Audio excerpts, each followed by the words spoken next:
Welcome to Science Talk, the podcast of Scientific American for the 7 days starting July 26th. I'm Steve Mirsky. This week on the podcast, we'll hear more from James Bajan. He's a former astronaut and currently the director of the Department of Veterans Affairs National Center for Patient Safety. Last week, we talked about shuttle missions. This week, he'll talk about patient safety. We'll also test your knowledge about some recent science in the news. First, though, we'll hear from Kip Hodges. He was an MIT geologist for 23 years before recently becoming the founding director of the new School of Earth and Space Exploration at Arizona State University. He's also the author of an article in the August issue of Scientific American called Climate and the Evolution of Mountains. I called him at his office in Tempe. Dr. Hodges, thanks for talking to us today. My pleasure. You begin your article in the August issue of Scientific American with this story about you riding a horse in the Himalayas. What were you doing there, and what were you doing there on a horse? Well, I was working with one of my students in what used to be the Kingdom of Mustang, what's still referred to as the Kingdom of Mustang, which is actually part of Nepal now, but it's very near the Tibetan border. I was trying to weigh the pros and cons of doing a little extra field work or going back to Kathmandu, and I finally decided that I could get a little extra field work in with my student if I figured out some fast way to get back down to the airport. And so I hired this horse from one of the local people. You were told the horse won't go down that hill after noon. Yeah, pretty much. And I didn't really understand that at the outset. I thought this is a pretty crazy thing. And then I realized that basically this horse was just smart enough to realize that every afternoon an enormous wind came up in that canyon, and he just sort of shut down. And how is that all related to the real big theme of the article, the relationship between weather and tectonics? Well, I just thought it was a fun place to start because the winds in that particular canyon are extremely strong, and they're basically strong because of the very high topographic gradient that goes down from the Tibetan Plateau that's at an average elevation in there of something over 4,000 meters down to the Indo-Gangetic Plains. And so it's like falling off the edge of a table as you come from the Tibetan Plateau down through the Himalayas and into the peninsular part of India. And as a consequence of that, there are a great many meteorological processes that sort of define what the local weather is like. And one of those things is that either up or down canyon winds that are related to the heating of the Tibetan Plateau during the day. And your research there, though, has uncovered this very deep, literally deep relationship. Certainly implies that, we've known for a great many years now that whenever large mountain ranges like the Himalayas are built, they have an impact on the local weather. They actually have the capacity of steering the local weather. And so, but I think one of the things that's really interesting and one of the motivations for writing this particular article is the fact that it may very well be a two-way street, one in which that microclimate, once it's set up as the mountains begin to build, has a feedback implication of exactly mechanically how the mountains grow through time. And of course, it obviously has an impact on how the mountains waste away because of the erosion associated with very strong precipitation, in this case in particular associated with the Indian summer monsoon. If you get a lot of rain, you're going to get that kind of erosion on the surface. But we're talking about processes that are going on very deep underneath the surface too, right? Yeah, absolutely. I think one of the interesting ways to look at a mountain range is that areas that have very high mountains also tend to have very thick continental crust. And in those particular places, the fact that the crust is substantially thicker than the crust on either side of it means that it's sort of out of equilibrium with its surroundings, out of a mechanical equilibrium with its surroundings. And as a consequence of that, the mountain range has a tendency to want to spread laterally under its own weight to essentially smooth out those differences in elevation and differences in crustal thicknesses from the mountain range itself to the areas around it. And the way that actually happens appears, based on the research that we've done and a growing body of research that other folks have done, actually appears to be controlled in part by literally what the microclimates are, where it rains, where it doesn't rain. And in fact, this erosion along a front along the southern flank of the Himalaya, where there's very, very heavy rainfall, seems to be an extremely efficient way of sort of removing that excess gravitational potential energy, the excess mass of the mountain range. And the critical question is, how does material get to that erosion front? And one of the arguments that's made in this particular article and in a lot of our research in general is that there are deep structures, faults, that go down into the middle part of the crust, down several tens of kilometers, that actually help convey material to that erosion front. The material down there is under so much pressure that it actually kind of flows. Mm-hmm. It's hot, and it's hot because, as we know, temperatures tend to increase with depth in the earth. And when you get down to those levels, the material is very hot, and it behaves very much like what scientists refer to as a viscous fluid.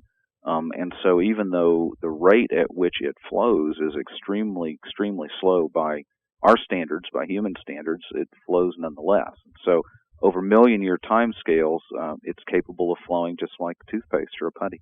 And it's flowing out to that front. Basically, the material moves toward that erosion front simply because that's the place that it's most efficiently removed from the system, and this excess gravitational potential energy can be dissipated. The analogy that I use in the article has to do with a reservoir that's backed up behind a dam. And if you have a breach in the dam, there's a tendency for the water to flow through the breach in the dam, and basically that tendency is exactly the same process. It's the tendency of the excess gravitational potential energy of the reservoir behind that dam being dissipated by flow of the water through the dam and downstream. And one of the really neat things you talk about is that flow is also building the front back up so the monsoon can never get over that mountain range. Right. I mean, we think that as that front builds up, it also tends to act as a barrier to the storms. It's what meteorologists refer to as an orographic barrier to the storms. So that as the monsoon rainstorms sweep out of the Bay of Bengal and come toward the Himalayan front, they basically can't get up and over the Himalaya and to the north toward the Tibetan Plateau. So they're trapped there, and it tends to squeeze out the moisture in the form of extremely high precipitation along the front. So as long as you're building the front up, you're actively trapping the storm systems that produce the monsoon rainfall. The monsoon rainfall then causes extreme erosion along that particular front, and the extreme erosion on the front then feeds back into attracting more material to be brought to that particular position by these structures that project down into the middle crust of the Tibetan Plateau. And of course, as that material comes back up, builds the front a little bit higher, and the cycle starts all over again. Really interesting. Is this the first example that you know of this kind of possible connection anywhere in the world? Well, people have made suggestions about these sorts of connections in other places, and I think the thing that's really special about the Himalayas, of course, they are the highest mountain range in the world, and they do form a remarkable orographic boundary. The rate of rainfall in the Indian monsoon is extremely high, and therefore, because that particular event has such an impact on erosion in this particular part of the world, it's a very easy place to study this phenomenon. Dr. Hodges, thanks very much. You're very welcome. You take care. Kip Hodges' article, Climate and the Evolution of Mountains, is in the August Scientific American and on our website, www.siam.com. The website of his new school at Arizona State, the School of Earth and Space Exploration, is www.sese.asu.edu. We'll be right back. For breaking news about science and technology, visit www.siam.com/news today. Now it's time to play Totally Bogus. Here are 4 science stories. Only 3 are true. See if you know which story is totally bogus. Story 1. Apollo 11 astronauts Neil Armstrong and Buzz Aldrin used a pen to replace a broken end of a circuit breaker, allowing them to take off from the moon. Story 2, a New York doctor doing surgery in El Salvador stopped operating to donate his matching rare type blood to the patient. Story 3, a Tomahawk cruise missile fell off a truck onto Interstate 95 about a mile from my house last week. And Story 4, researchers have found a drug that enhances athletic performance at high altitude, Viagra. We'll be back with the answer, but first, former astronaut Dr. James Bajan directs the Veteran Affairs National Center for Patient Safety. On last week's podcast, we talked about space stuff. I then asked him how he went from NASA to his current position. In 1999, I was recruited by I went there first in 98 to the Department of Veterans Affairs, to the VA hospital system, basically, to look at how patient safety was being looked at and suggest possible techniques that I derived from my engineering background, my background at NASA, being very familiar with various safety type activities and what could be applied. And that was Dr. Ken Kaiser. They asked me to do that. And subsequent to a panel I chaired and the recommendations we made and some projects I did at the time, they decided they wanted to create a national center for patient safety, and then recruited me and ultimately offered me the position, which I took in the very beginning of 1999. And then in 1999, there's this kind of bombshell publication. The bombshell publication you're talking about is the Institute of Medicine report. And in it, one of the big things that people quote a lot of times, I hear all the time, is that they proposed that they thought that about 98 to 44,000 people died in a year as a result of medical error. Now, they made many recommendations, and I think that the report really did a lot to make the healthcare community and the population pay attention to this. But we had done virtually everything that had been recommended that would be pertinent to our hospital systems already, and they had already been in place. So when we read it, it was really validating because we had identified this problem long before this report came out and had already taking some very specific measures to work our way in that direction. So for us, it was sort of ho-hum. Can you briefly talk about what they identified as the problem for patient safety? They talked about medical error. And we didn't really look at it that way at all. We thought that was a sloppy way, or I personally thought it was a sloppy way to look at it, because it implies that many people even today erroneously look at it and say, well, people just make mistakes. If we get them to stop making mistakes, we'll be okay. Mm-hmm. And it's not that simple, because medicine and healthcare, as in many industries, is very complex. And it's seldom one single event or action that causes the problem. It's usually a whole chain of events.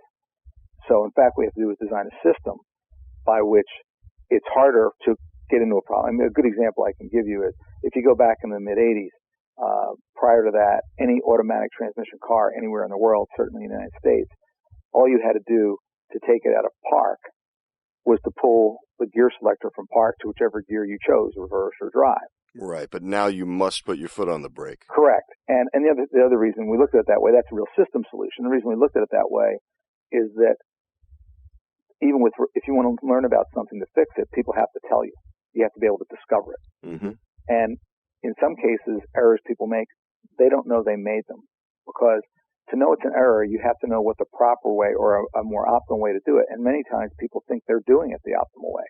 On the other hand, we took a much different approach. And we said the goal is not to prevent errors. That's a tactic. The goal, in fact, is to prevent harm to the patient. Right. Very important differentiation. Right. And we found things, for instance, with a pacemaker. After we changed that goal, we found in one of our hospitals, the very next week, in fact, after we were rolling out this training, that they had an intensive care unit, a pacemaker that would not function, an external pacemaker. This is one where they put the wire into your body that goes to the heart. Mm-hmm. And it's used for a temporary measure. And it had a message that came that said error 004, and it would not pace the patient. They got desperate. They said, well, let's turn it off and on, as people sometimes will do with their computer. They'll just turn it off altogether and reboot. They tried that. It still didn't work. And unfortunately, one of the other nurses came up and said, wait a minute, I think there's another device here not being used. Let's get that. She brought it up, hooked it up to the same leads coming out of the patient. It showed no error message. It did pace the patient. The patient did fine. So that was a close call. Now, in the old days, this happened to them before, and they just said, well, this was broken. The other unit was broken. They sent it to engineering to be, fixed. Engineering would get it, look in the manual, and it said, oh, if error 004 is displayed, just pull the battery out and then put it right back in. The same battery. The same battery. And this is because the memory, as in some devices, is always powered by the battery. The on-off switch does not affect that. And the only way to basically flush the memory is to do a hard power down, which the only way you can do that is to remove the battery. And they would do this. It would only take them a few seconds. It's just like your remote control for your TV. They just took it off their fingernail, boom, pull out the battery, put it back in, and then they'd send it back to the floor. The nurses would get it often in the same shift. And prior to this, they would say, wow, aren't those engineers just wizards? Mm-hmm. They fixed it so quickly. Well, now when this happened, instead of thinking it broke and I'll just give it to somebody else to fix, they said, why is this happening? And when they looked into it and the engineers told them what they were doing, they go, this isn't right. And they called us and we got involved, talked to the company, and the company's response basically was, well, if people just read the book, they could just take that battery out, put it back in, and be no problem. And we said, but they don't know that. And think about what would happen to the patient if, in this case, they didn't have a spare pacemaker. Mm-hmm. And this is the most widely used pacemaker worldwide for the previous 8 years. So it wasn't like just a couple patients had been affected. So they were really uninterested in doing anything. Well, we immediately labeled all our pacemakers right by the display. It said, if error 004, take the battery in and out. But we continue to work with them, so they finally agreed to change their software so that couldn't happen anymore. Right. Which is the real solution. And by doing that, nobody was really hurt in the particular instance that brought it to our attention. But yet it got fixed for everybody, sort of like the shift lock example. So that's the kind of thing that we really work towards, to have mechanisms and tools we develop for people to be able to do a good systems analysis, create an environment where people aren't punished for reporting problems. Because if you punish people for reporting a problem, they're unlikely to tell you. The website of the National Center for Patient Safety is www.patientsafety.gov. Now it's time to see which story was totally bogus. Let's review the 4 stories. Story 1, Apollo 11 astronauts saved by a pen. Story 2, surgeon donates blood in middle of operation. Story 3, Tomahawk cruise missile on I-95. And Story 4, Viagra enhances athletic performance at high altitude. Time's up. Story 4 is true. Viagra was found to improve athletic performance at the equivalent of high altitude, according to a study published in the Journal of Applied Physiology. The research was done with subjects riding stationary bicycles in low oxygen conditions. Hopefully they weren't wearing Lycra bike shorts. Speaking of low oxygen, Story 1 is true. On the moon, in a story that's just being revealed after almost 4 decades, Aldrin and Armstrong jammed a pen into a hole to modify a broken circuit breaker. That's according to the British newspaper The Daily Mirror. Ballpoint pens also work to open numerous kinds of bike locks, and as all MASH viewers know, there's nothing like a ballpoint pen when you need to perform an emergency tracheotomy. Speaking of emergency surgery, Story 2 is true. The Associated Press reports that a New York doctor recently was doing surgery on a boy with rare B-negative blood in El Salvador when the boy needed a transfusion. Dr. Sam Weinstein of Montefiore Medical Center in the Bronx is also B-negative, so he turned the scalpel over to his colleagues and donated blood on the spot. And speaking of the Bronx, this story about a Tomahawk cruise missile falling off a truck on Interstate 95 in the Bronx, about a mile from my house, is totally bogus.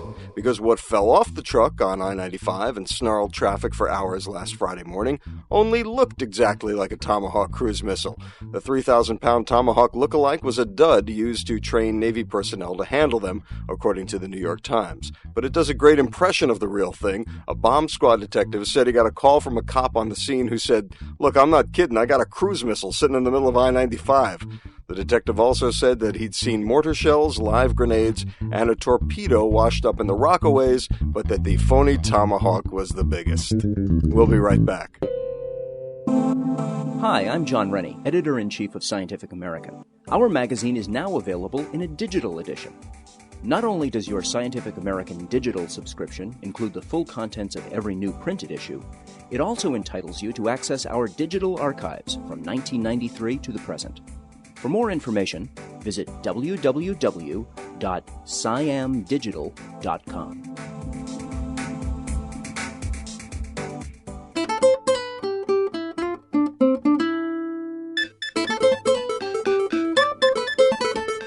Well, that's it for this edition of the Scientific American podcast. Our email address is podcast@siam.com. And also remember that science news is updated daily on the Scientific American website, www.siam.com. For Science Talk, the podcast of Scientific American, I'm Steve Mirsky. Thanks for clicking on us.